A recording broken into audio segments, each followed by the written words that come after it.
Trump delivers a brutal surprise to Obama-appointed Muslim spy who tried to flee country.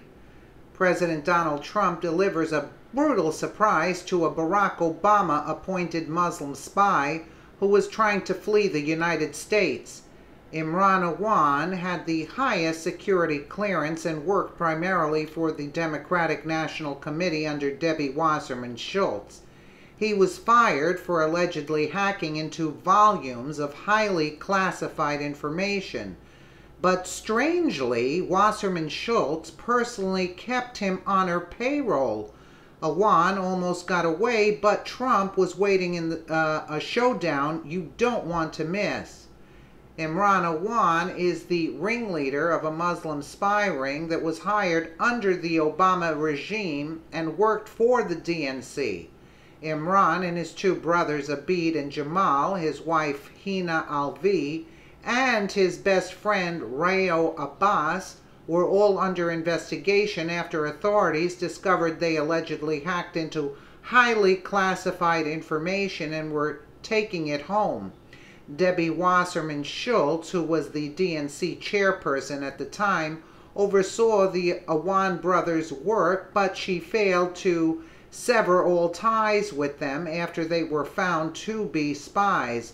Instead, she acted like a mother tiger, defending them to the Capitol Hill police and keeping Imran Awan on her payroll. This all came to a head as the FBI obtained a warrant to search Imran's apartment and found smashed government computers strewn throughout his home. Imran knew he was about to be thrown under the bus by Wasserman Schultz now that the FBI had the smashed hard drive, so he ran for his life, but he couldn't run fast enough.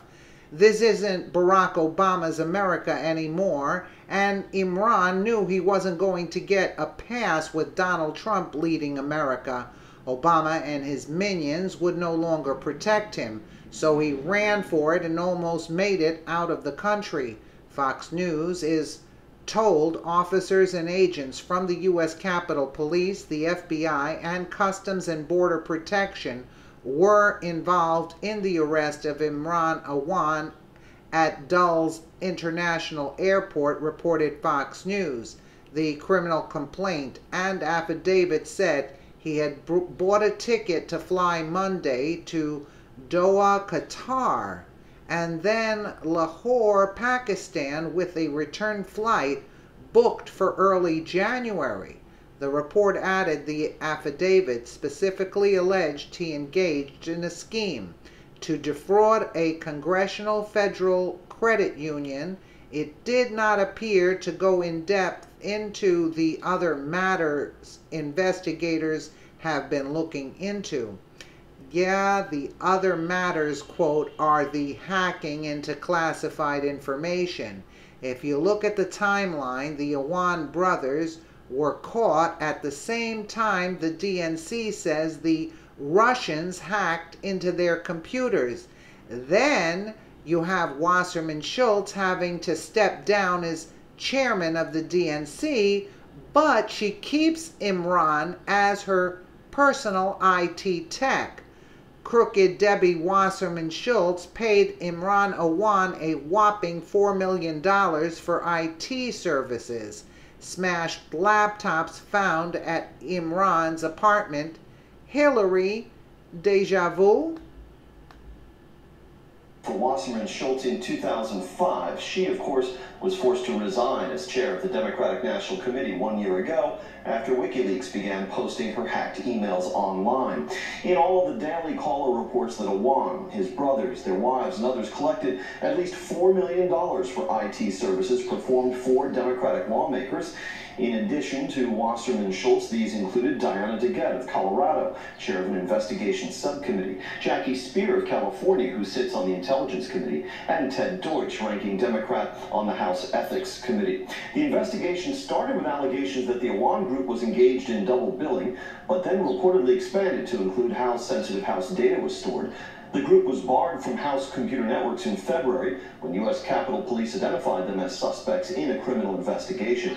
In announcing today's firing, Congresswoman Wasserman Schultz said, and I quote, Mr. Notice what he said in today's firing. Like, in other words, he was still working for until today when she fired him.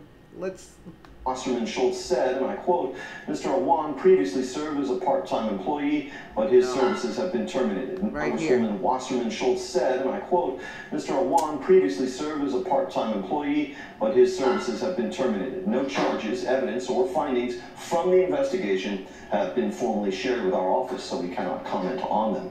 The Daily Caller has reported that authorities seized smashed computer drives from Awan's residence.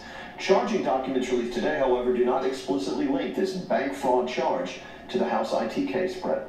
We will continue to follow this story. James, thank you. Yeah, in other words, she fired him the same day he got arrested. Oh, how convenient. Is this why the DNC refused to turn over their servers to the FBI? It's looking that way, especially if you consider the Awan brothers managed IT for more than 24 Democrat members, including the House Permanent Select Committee on Intelligence. They owed money to a shady operator with ties to terrorists.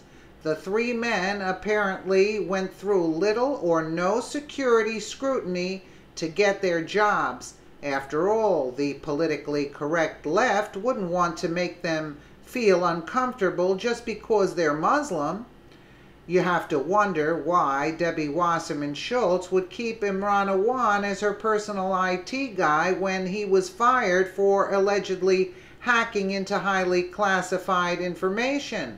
Could this finally be the smoking gun to put the kibosh on the Russia hacked our democracy claims that are fueling numerous House and Senate investigations, along with a special prosecutor being appointed? It certainly is looking that way. This could be the biggest story since Donald Trump got elected. Now we need to stay on top of this investigation into the Awan brothers, which happened on Barack Obama's watch, by the way. President Trump surely has the information we have reported here and must now make sure only his trusted staffers within the Department of Justice handle Imran Awan's investigation. We wouldn't want Obama holdovers burying evidence that could prove it was Muslim hackers, not Russian hackers, who gained access to the DNC. President Trump can then get on with his agenda to make America great again. So you see what we're talking about? The crookedness? The crookedness that was happening under Obama. You see what I'm saying? It's just totally bizarre to see this country go down like that. Let us know what you think in the comments below, and thank you so much for watching.